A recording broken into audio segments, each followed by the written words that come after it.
Assalamualaikum warahmatullahi wabarakatuh.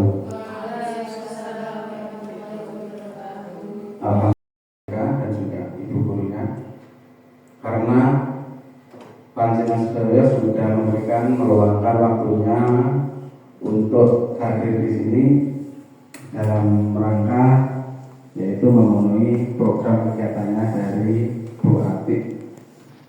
Dan juga yang kedua kami ucapkan ya selamat datang Mas Mei di tempatnya seperti ini. Semoga nyaman duduknya. Dan kami di sini hanya sekedar mau membuka tentang program kegiatan terkait dengan CGP Guru Penggerak, yaitu tentang diseminasi budaya positif atau penerapan budaya positif. Tentunya budaya positif yang ada di sekolah dasar. Demi apa? Demi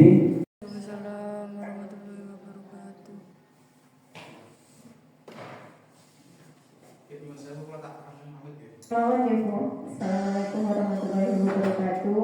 Waalaikumsalam. Di sini saya dan untuk tugas akhir aksi nyata yaitu diseminasi budaya positif.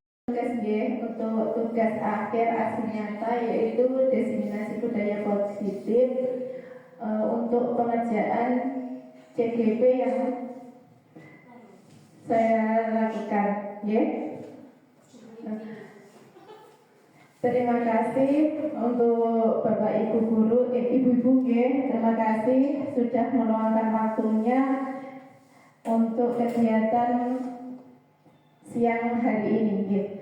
Untuk langsung saja,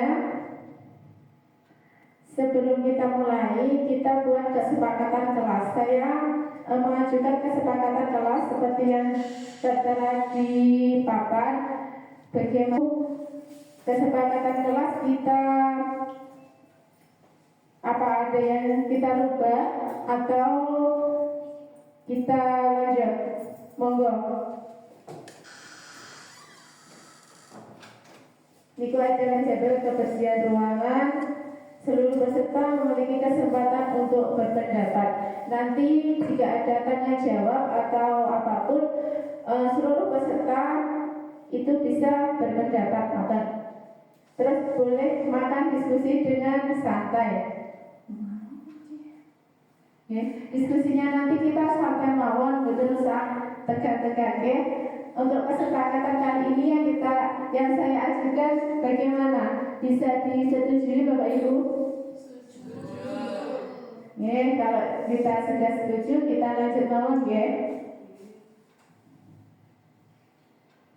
Nah, itu tujuan dari acara pada siang hari ini, yaitu munculnya kesadaran warga sekolah untuk menerapkan budaya positif.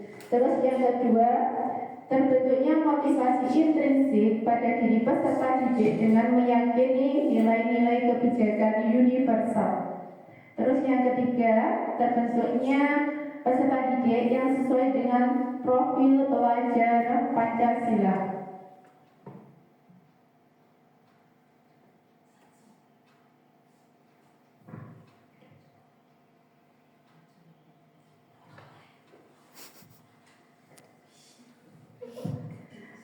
Mungkin dari Bapak Ibu sekalian sudah pernah mendengar budaya positif itu apa? Monggo Mila, sudah mendengar budaya positif itu apa? Ingkang sampun mirang budaya positif itu Bu Desi, monggo. Mungkin menciptakan hal yang baik. Budaya positif menurutnya Bu Desi itu perilaku yang menunjukkan baik atau perilaku yang positif. Nah, di sini apakah budaya positif itu? Budaya positif adalah perwujudan dari nilai-nilai dari kebijakan universal. Kebijakan universal itu yaitu kebijakan yang sudah diketahui oleh atau sudah disepakati oleh seluruh orang atau banyak dunia. Okay? Yang kedua, budaya positif di sekolah yaitu nilai-nilai keyakinan atau kebiasaan-kebiasaan yang diterapkan di sekolah yang berpihak pada murid agar murid dapat berkembang menjadi pribadi yang kritis, penuh hormat dan bertanggung jawab. Jadi budaya positif di sekolah itu kita menerapkan semua di antara budaya Siwayu semua kebaikan ya.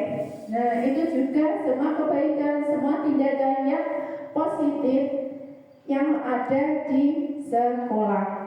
Terus dalam menciptakan budaya positif di sekolah, guru perlu menerapkan berbagai nilai-nilai positif untuk menciptakan lingkungan yang nyaman untuk belajar. Jadi di sini budaya positif itu pasti berpihak pada murid. Agar murid itu belajar di sekolah itu belajar dengan nyaman dan aman, seperti itu.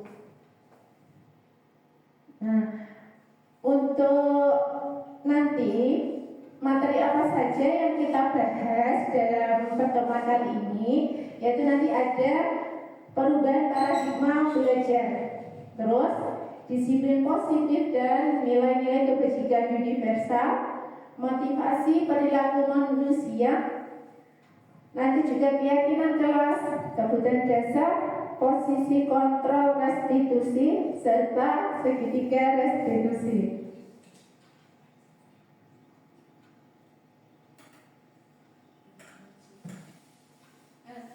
Mungkin kita buat permainan dulu, kita berpasangan ya. Ada di sini ada yang sebagai A, ada yang sebagai B. Betul.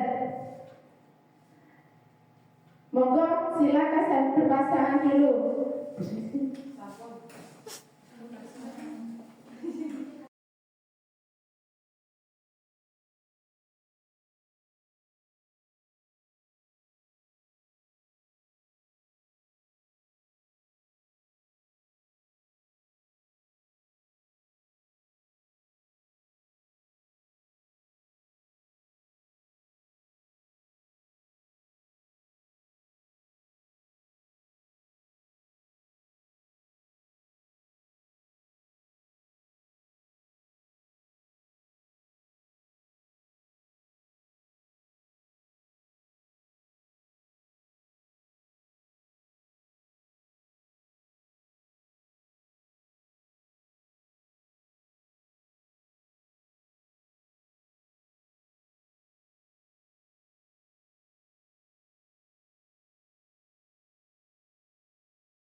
Monggo Bu Wahyu sama Bu Desi silakan ke depan.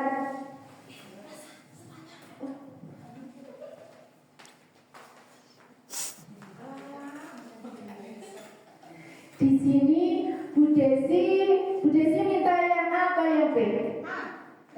Kalau Bu Desi yang A, itu Bu Wahyu yang B ya, sebagai yang B.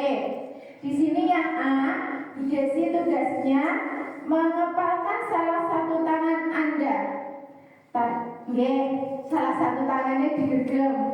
Terus coba Anda bayangkan bahwa Anda menyimpan sesuatu yang sangat berharga di dalam kepala tangan. Jenengan bayangin Bu.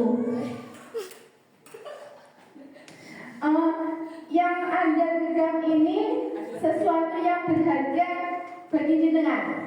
Ya. Sing jenengan bayangin sing ajake berharga ki apa nggih punyaku. Terus Anda perlu menjaga benda tersebut sekuat tenaga. Karena begitu pentingnya untuk kehidupan Anda. Ya. Terus selanjutnya yang B, Bu Wahyu. Untuk Bu Wahyu mencoba dengan segala cara untuk membuka kepala tangan Anda. Nah, Bu Wahyu nanti tugasnya mencoba membuka kepala tangannya Bu Desi yang berharga itu. Bagaimana caranya? Boleh dengan pasaan atau boleh dengan rayuan, oke? Ataupun dengan menggoda dan menggelitik, ya, boleh agar sebisa mungkin Bu Desi itu membuka kepala tangannya. Kalau biasa ada apa ya? Jadi Bu Ayu, siap kan Bu Ayu? Siap. Monggo.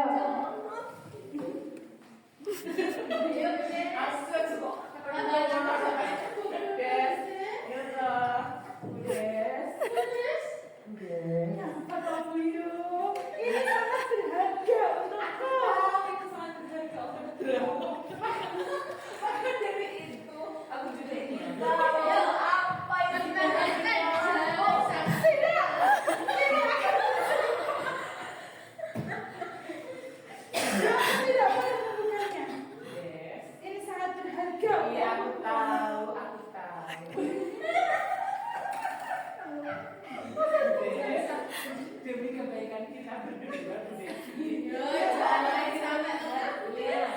Ingin melicanya.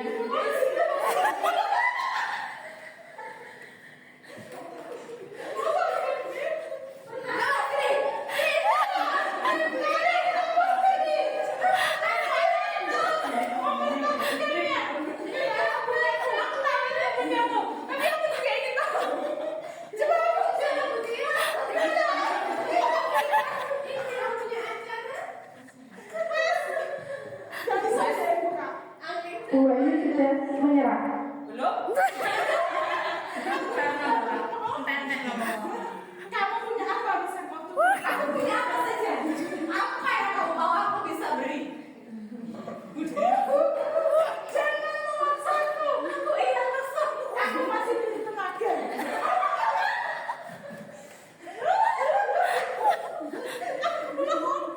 Aku bisa.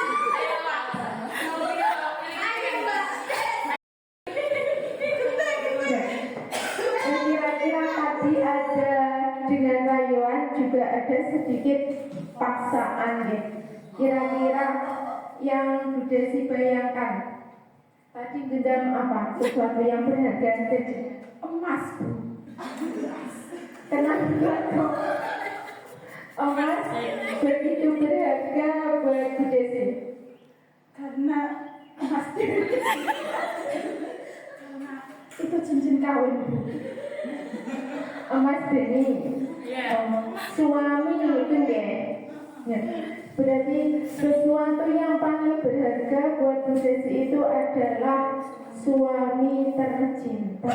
Karena tidak ada yang bisa merebut. dia bersikukuh. Nah, ternyata dari kejadian tadi kita hubungkan dengan teori kontrol. Menurut William Glasser dalam teori kontrolnya terdapat beberapa miskonsepsi. Ternyata ada beberapa miskonsepsi tentang teori kontrol. Sebenarnya kita itu tidak bisa memaksa orang lain, tapi di pikiran kita itu bisa memaksa orang lain, gitu. Koyokan kita itu bisa memaksakan kemampuan kita kepada orang lain.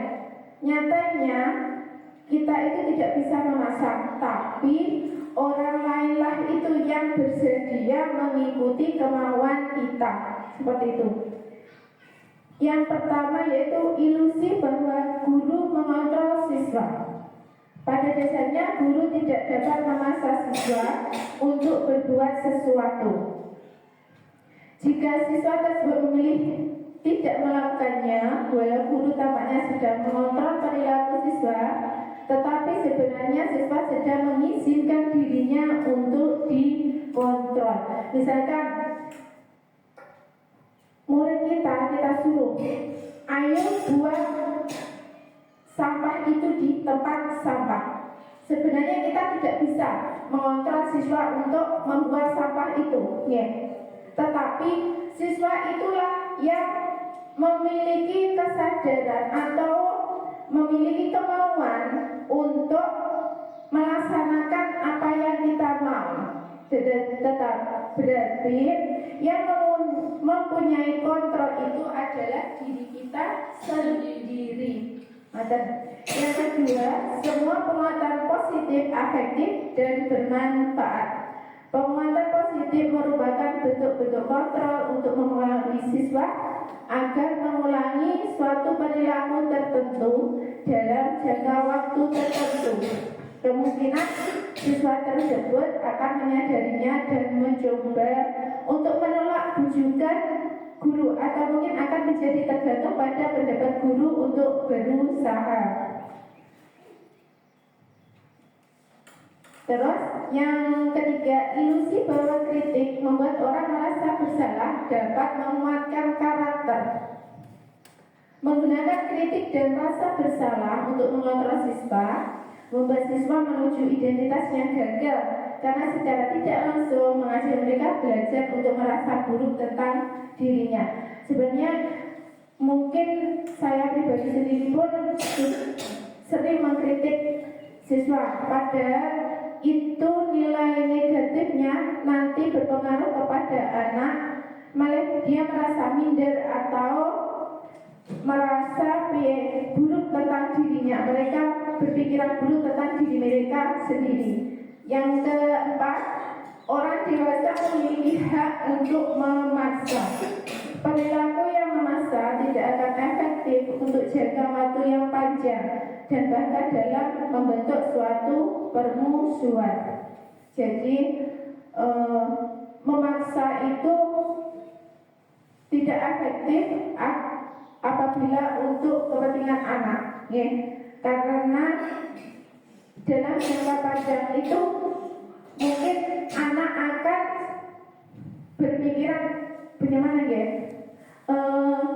malih nopo dedeknya musuh niku nopo lek ngarani.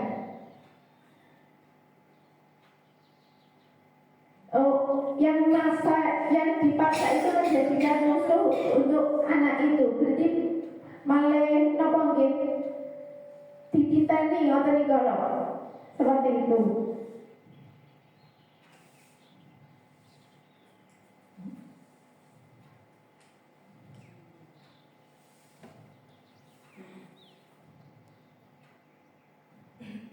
Nah, selanjutnya, bagaimana seorang bisa merubah daripada paradigma stimulus respon kepada pendekatan teori kontrol? Menurut Stephen R. Covey pada tahun 1991 mengatakan, bila kita ingin membuat kemajuan perlahan, sedikit-sedikit ubahlah sikap atau perilaku Anda. Namun bila kita ingin memperbaiki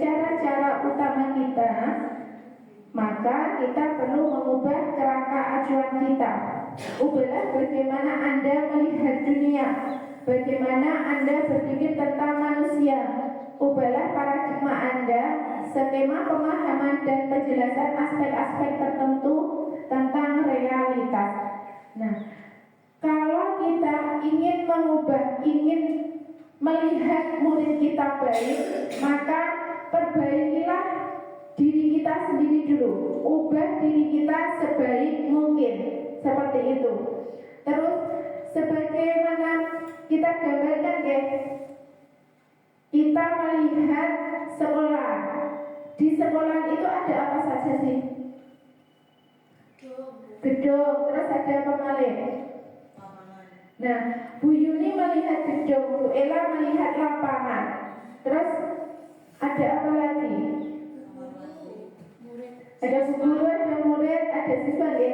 Setiap orang sama-sama ketika kita melihat sekolah, tapi yang kita lihat itu berbeda-beda. Ada yang fokus ke gedung, ada yang fokus ke lapangan, ada yang fokus ke murid, mungkin ada yang fokus ke tumbuhan. Nah, begitu juga dengan murid kita. Tidak bisa disamakan antara satu dengan yang lain, seperti itu.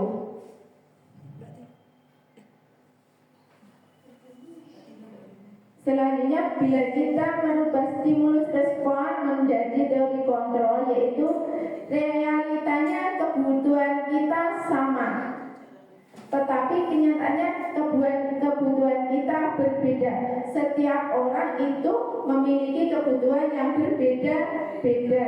Terus semua orang melihat hal yang sama.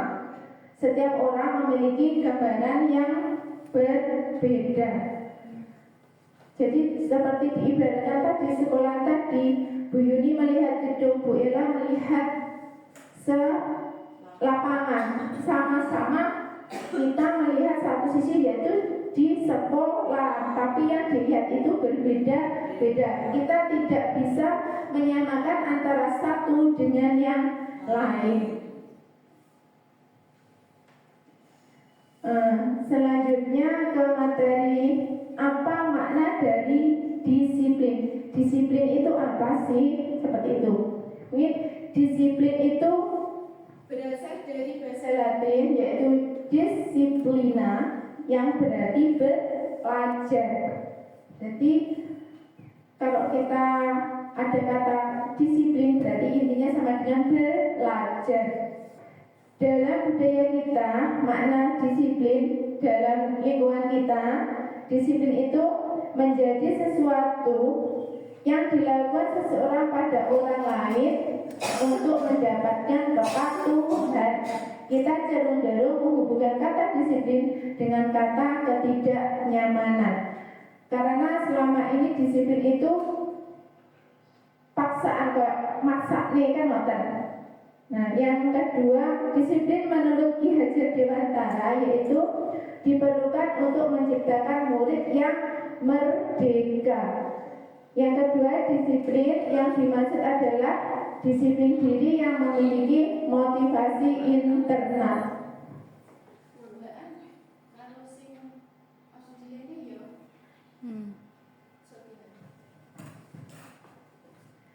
Yang selanjutnya, nilai-nilai dari kebajikan universal. Nilai-nilai yang baik yang disepakati bersama terlepas dari suku, agama, bahasa maupun latar belakangnya. Nilai kebajikan universal yaitu nilai yang menggunakan penghargaan, maka orang tersebut akan bergantung pada penghargaan dan kehilangan motivasi intrinsiknya. Yang kedua, penghargaan tidak efektif, yaitu penghargaan merupakan suatu benda atau peristiwa yang diinginkan yang dibuat dengan suatu syarat tertentu. Penghargaan merusak hubungan, yang selanjutnya penghargaan mengurangi ketepatan dan penghargaan menghukum. Yang dimaksud penghargaan hukum, yaitu penghargaan bagi mereka yang tidak mendapatkan penghargaan. Jadi bila seseorang itu, misalkan kita memiliki anak yang satu, kita kasih penghargaan, tetapi anak yang lain itu karena tidak memiliki apa yang dia capai, kita tidak memberikan penghargaan kepada mereka. Itu sama saja dengan menghukum anak itu. Ya, pengaruh dari penghargaan yaitu penghargaan efektif jika kita menginginkan seorang melakukan sesuatu yang kita inginkan dalam jangka pendek. Yang kedua, jika kita sering menggunakan penghargaan, maka orang tersebut akan ketergantungan terhadap penghargaan yang kita berikan. Seperti misalnya kalau kita sering ngekei bocah, penghargaan bukan pada nopo lek mari iki mekon titik mekon hanya bilang bisa kasih permen atau apapun itu, lambat-laun anak itu bisa bergantung kepada kita, itu yang tidak baik. Yang selanjutnya, jika kita mendapatkan penghargaan untuk melakukan hal yang baik, maka selain kita senantiasa berharap mendapatkan penghargaan lagi, kita pun menjadi tidak sadar akan hal baik yang kita lakukan.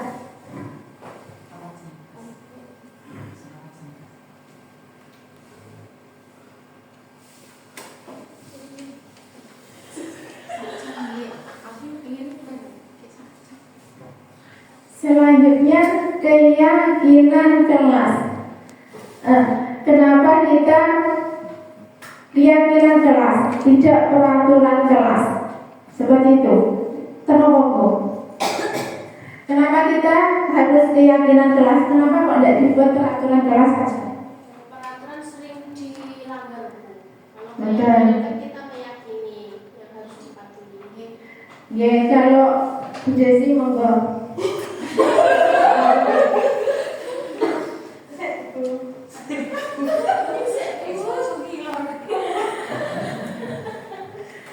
Kenapa kita keyakinan kelas tidak peraturan kelas? Apa sih beda dari keyakinan kelas sama peraturan kelas?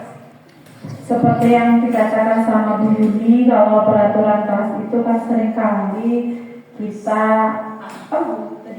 melanggarnya. Tapi ketika keyakinan kelas itu, apa yang sudah ditulis itu diyakini, dipercaya, maka kalau kita mau tidak melakukannya, kita akan ingat lagi. Kan tadi kita sudah meyakininya bahwa itu peraturan yang paling baik yang sudah kita buat. Nah, betul banget Bu Desi. Di sini ada satu itu. Keyakinan kelas adalah sesuatu yang diyakini atau dibuat oleh siswa dan guru secara bersama-sama, kemudian disepakati bersama-sama dan akan dilaksanakan secara bersama-sama dengan segala konsekuensinya. Jadi kalau keyakinan kelas itu terjadi antara dua orang atau lebih, yang selanjutnya kesepakatan kelas adalah hal yang sudah disepakati bersama. Jadi dari keyakinan kelas tadi kita terbentuk ke kesepakatan kelas seperti itu. Terus sedangkan peraturan adalah sesuatu yang dibuat oleh guru atau sekolah tanpa melibatkan murid dan harus ditaati oleh murid. Jadi peraturan itu hanya satu orang atau satu saja yang membuat, tapi harus ditaati atau dilakukan oleh keseluruhan. Di sini perbedaan antara keyakinan, kesepakatan, dan peraturan.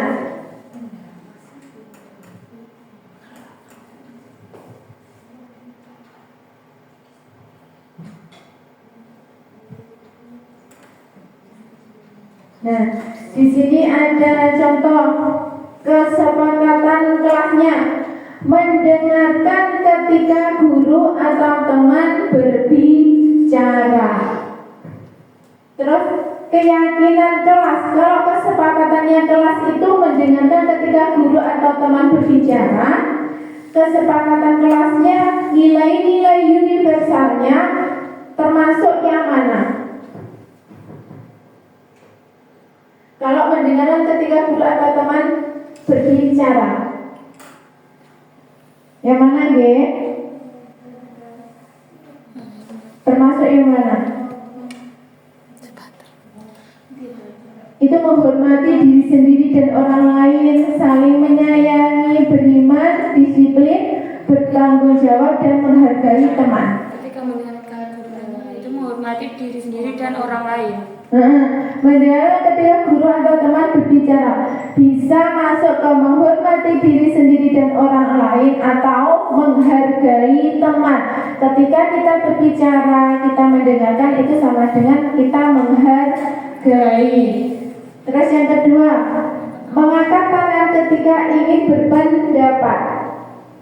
Kalau dimasukkan ke keyakinan kelas itu termasuk mana?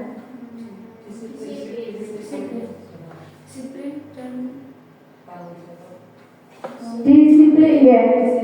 Oke. Datang dan pulang tepat waktu. Disiplin dan bertanggung jawab. Memakai seragam lengkap sesuai jadwal. Tapi kalau itu lebih ke disiplin ya. Terus apa? Berdoa sebelum dan sesudah belajar.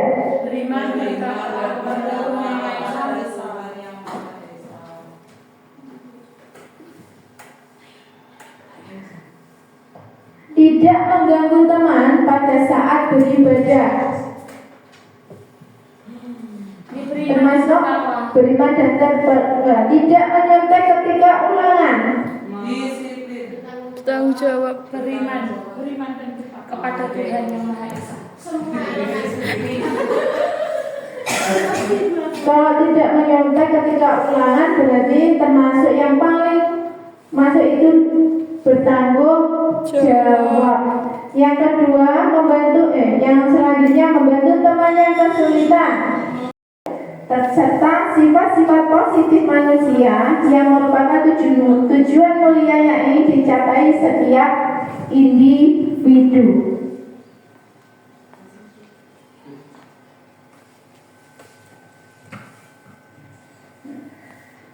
Materi selanjutnya itu motivasi. Menurut Gosen ada 3 motivasi perilaku manusia, yaitu untuk menghindari ketidaknyamanan atau hukuman. Biasanya kita kalau memberi anak itu termotivasi, itu salah satunya yang pertama yaitu menghindari ketidaknyamanan atau hukuman. Dan aku ojo dihukum. Yang kedua, untuk mendapatkan imbalan atau penghargaan dari orang lain. Kalau yang kedua itu aku harap belajar sing sruwegep dan oleh hadiah podo guru. Aku harap masuk kelas ndak telat dan aku aja dihukum. Nah, itu motivasi perilaku manusia. Yang kedua, untuk menjadi orang yang mereka inginkan dan menghargai diri sendiri dengan nilai-nilai yang mereka percaya. Jadi kalau yang ketiga ini motivasinya berasal dari diri seseorang sendiri. Jadi dia mau melakukan sesuatu, aku tidak mau datang terlambat, aku pengen belajar serius, tidak mau datang terlambat karena dia tahu konsekuensinya datang terlambat bagaimana. Dia tahu aku terlambat engkau pelajaranku ketinggalan pelajaran. Kalau aku tidak belajar, aku nanti tidak bisa mengerjakan tugas seperti itu. Dari ketiga ini yang patut kita tumbuhkan yaitu yang mana?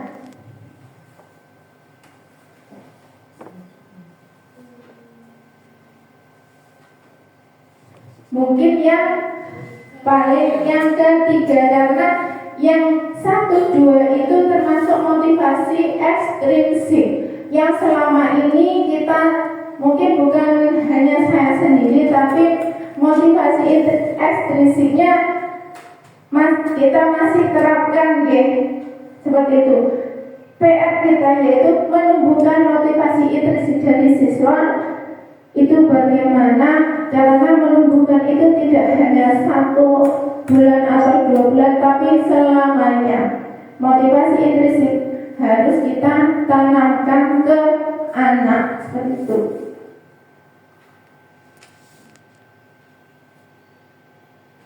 Seperti kata Alvin Kohn, saat kita berulang kali menjanjikan hadiah kepada anak-anak agar berperilaku bertanggung jawab, atau kepada seorang murid untuk mempelajari sesuatu yang baru, atau kepada seorang karyawan akan melakukan pekerjaan yang berkualitas, kita sedang berasumsi bahwa mereka tidak dapat melakukannya atau mereka tidak akan memilih melakukannya.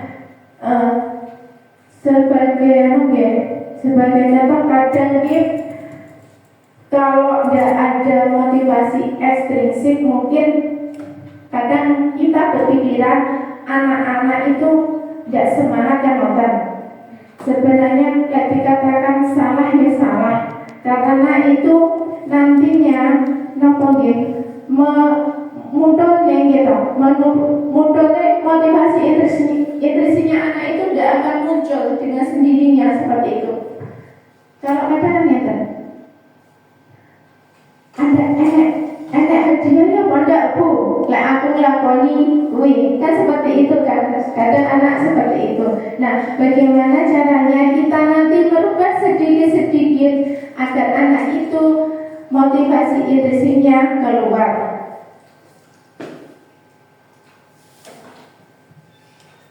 Di sini ada perbedaan dari hukuman, konsekuensi, dan restitusi. Nah, kalau hukuman itu bersifat satu arah dari pihak guru yang memberikan hukuman. Jadi hukuman itu hanya dari guru. Kalau konsekuensi itu sudah disepakati antara murid dengan guru. Jadi bedanya kalau hukuman itu hanya 1 orang, sedangkan konsekuensi itu melibatkan 2 orang atau lebih. Sedangkan restitusi bukan untuk menebus kesalahan, tetapi belajar dari kesalahan.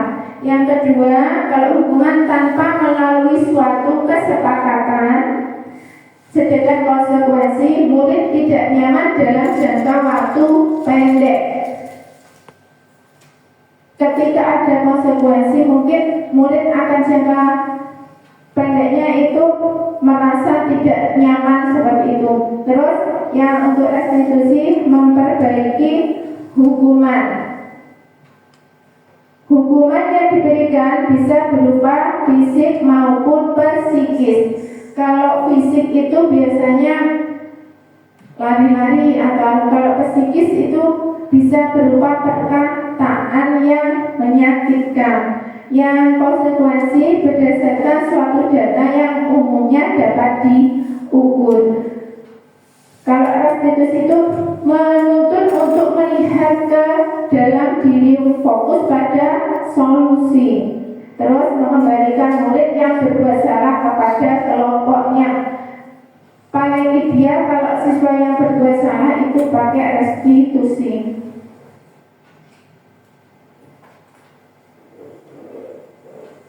Nah, ini identitasnya gagal antara hukuman, disiplin, dan konsekuensi atau restitusi.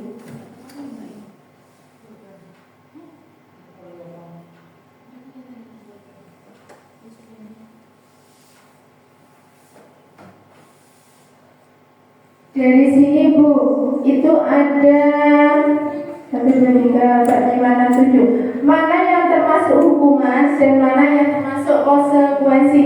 Yang pertama, mencatat 100 kali ke dalam buku dengan kalimat saya tidak akan terlambat lagi karena datang terlambat ke sekolah. Niku hukuman atau konsekuensi?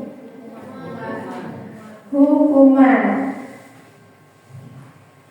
Yang kedua, membersihkan coretan yang dibuatnya di meja. Hukuman atau konsekuensi? Karena dia mencoret di meja, konsekuensinya dia harus membersihkan. Yang ketiga, murid diminta keliling lapangan 10 kali karena tidak menggunakan seragam lengkap. Hukuman. Terus menggantikan kertas tugas teman yang telah dicoret-coret. Merapikan kelas karena telah membuat banyak sampah pada saat jam istirahat di kelas. Mengantar teman ke UKS dan mengobatinya karena telah mendorongnya. Membersihkan toilet karena telah membuat menangis adik kelas.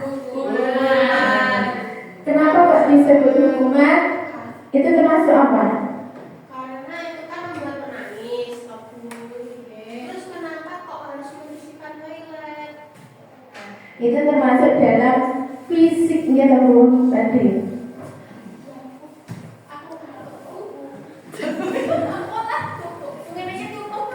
Nah, di sini dihukum oleh penghargaan. Ini sama hanya dengan hukuman, ternyata penghargaan juga seperti menghukum seseorang. Berikut pengaruh buruk penghargaan terhadap anak menurut Cohen.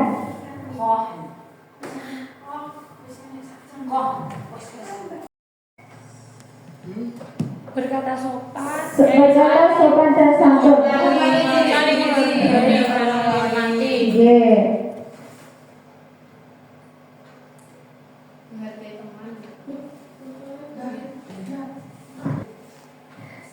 Selanjutnya, untuk mewujudkan budaya positif dimulai dari diri kita di dalam kelas dengan membentuk peraturan kelas atau kesepakatan kelas bersama, kemudian menjadi keyakinan kelas.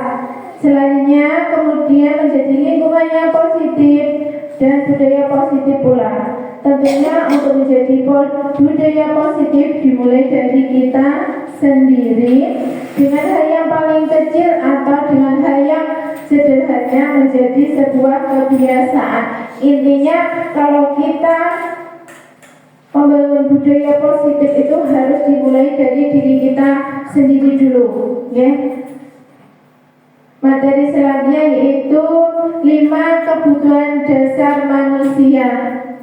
Ada kebutuhan dasar manusia itu sebenarnya ada 5. Yang pertama, bertahan hidup. Bertahan hidup itu seperti kebutuhan pokok, gitu, makan, minum, ataupun yang lain, rumah, seperti itu. Yang kedua, kasih sayang dan rasa diterima. Ternyata kasih sayang itu termasuk kebutuhan dasar manusia. Kita disayangi, kita ingin diterima di kelompok kita, itu termasuk kebutuhan dasar. Yang kedua, penguasaan atau pengakuan akan kemampuan. Pengen diakoni, pengen lek aku ki mampu loh, mata lek cara jawane apa nggih? Pengakuan niku. Napa nggih? Pengen digukni, nggih. Digung-gung ning ngoten niku lho. Diakoni ngoten. Nggih. Yang ke-1, 3, 4 yaitu kebebasan dan yang terakhir yaitu kesenangan.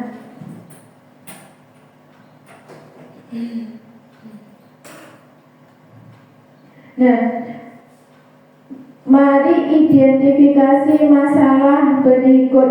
Dari masalah berikut kita identifikasi kebutuhan apa yang anak inginkan. Bimo seorang anak kelas 1 selalu berlari keluar kelas menuju jalan raya di depan sekolahnya yang ramai dengan kendaraan. Tingkahnya membuat Bu Ani bingung dan seringkali mengejarnya.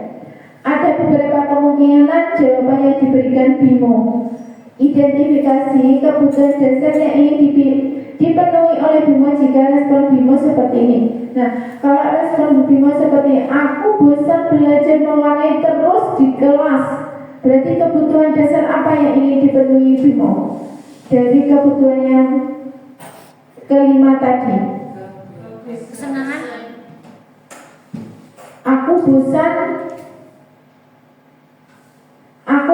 belajar mewarnai terus di kelas. Berarti kebebasan. Yang kedua, aku senang main kejar-kejaran dengan ibu guru. Seru. Kesenangan. Ibu kejar aku karena bu guru sayang aku. Kasih sayang. Yang keempat, aku hebat kan karena bisa bikin ibu kejar aku. Berarti apa? Pengakuan karena dia merasa bangga bu gurunya bisa ngejar dia. Selanjutnya 5 posisi kontrol bagi guru. Yang pertama yaitu penghukum. Seorang penghukum bisa menggunakan hukuman fisik maupun verbal. Biasanya kita kan sering tahu patuhi aturan saya atau awas seperti itu. Terus kamu selalu saja salah, selalu pasti yang terakhir selesai seperti itu. Terus yang kedua posisi pemantau. Pemantau berarti pengawas yang bertanggung jawab atas perilaku orang yang kita awasi.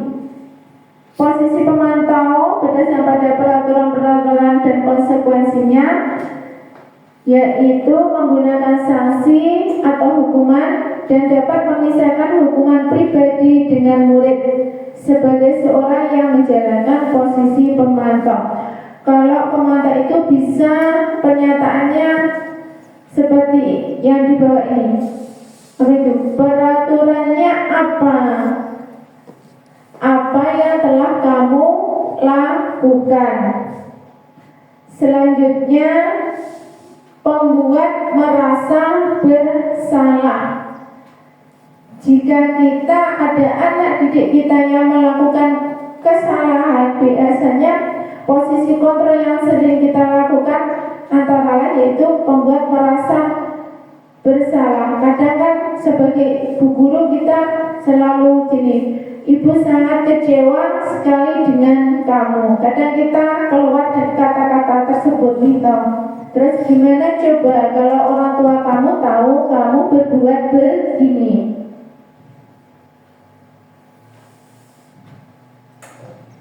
Selanjutnya sebagai teman. Yang terakhir sebagai manajer.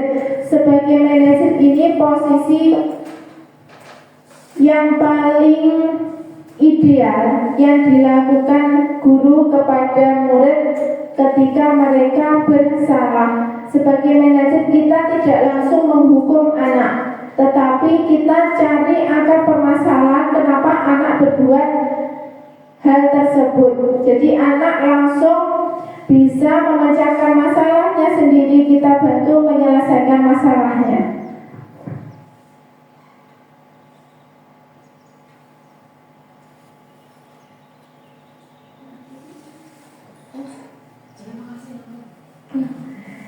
Yang selanjutnya yaitu restitusi. Restitusi adalah proses menciptakan kondisi bagi murid untuk memperbaiki kesalahan mereka sehingga mereka bisa kembali ke kelompoknya dengan karakter yang lebih kuat.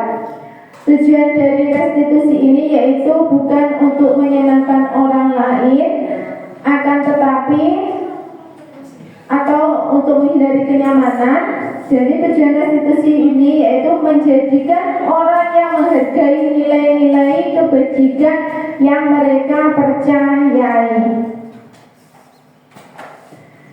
Selanjutnya ciri-ciri dari restitusi di situ bukan untuk menebus kesalahan, namun untuk belajar dari kesalahan. Jadi kalau ada murid yang membuat kesalahan, kita tidak langsung menjudge anak itu salah. Anak itu jowis awakmu sing salah, bukan seperti itu. Yang kedua, memperbaiki hubungan.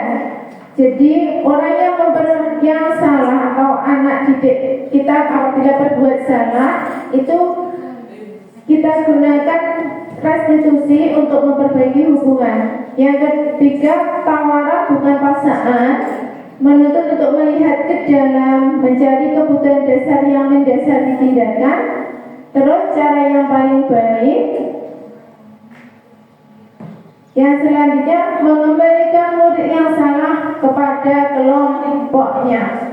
Kadang ada anak yang berbuat salah itu kembali ke temannya itu izin. Jadi kita buat anak itu agar kembali ke kelompoknya itu, istilahnya kalau anak tukaran dan kembali ke ojo cingan seperti itu. Langkah-langkah segitiga restitusi. Yang pertama, menstabilkan identitas. Yang kedua, validasi tindakan yang salah. Dan yang ketiga, menanyakan keyakinan. Nah, mengapa kok restitusi itu kok penting? Restitusi itu penting itu kenapa? Agar rasa bersalah, karena rasa bersalah itu menguras energi. Jika jenengan melakukan kesalahan itu awake dhewe rumangsa salah, itu jadi pikiran apa mboten? Kalau menjadi pikiran itu energi kita terus pikiran menjadi terkuras. Yang kedua, ketika kita merasa bersalah, kita mengalami identitas kegagalan. Terus perasaan bersalah membuat kita terperangkap pada masa lalu di mana kita sudah tidak bisa berbuat apa-apa lagi. Selanjutnya, menggeser identitas gagal ke identitas sukses. Jadi kalau anak kita ada permasalahan, jangan langsung kita menuduh, tapi kita lakukan, kita cari tahu akar permasalahannya seperti apa. Nyapa to bocah iki kok kerap kaset, nyapa to bocah iki kok kerap tukaran karo koncone, seperti itu. Kita tidak boleh langsung nyatune kowe sing nakal. Kita sama-sama belajar, semoga kedepannya kita lebih baik dalam membersamai anak didik kita.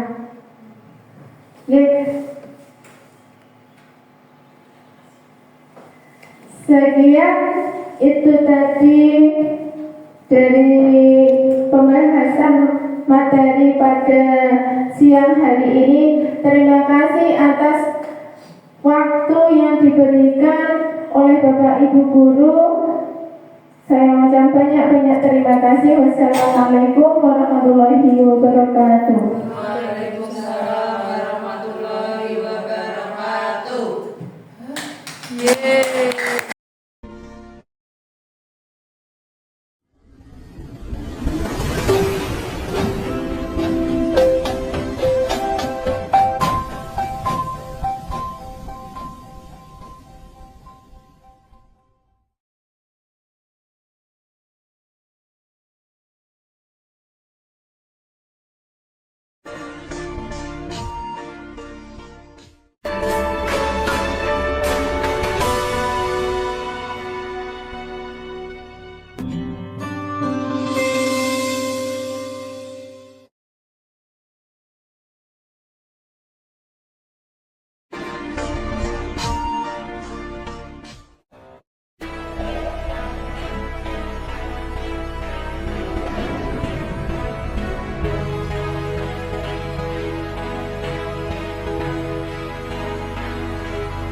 Thank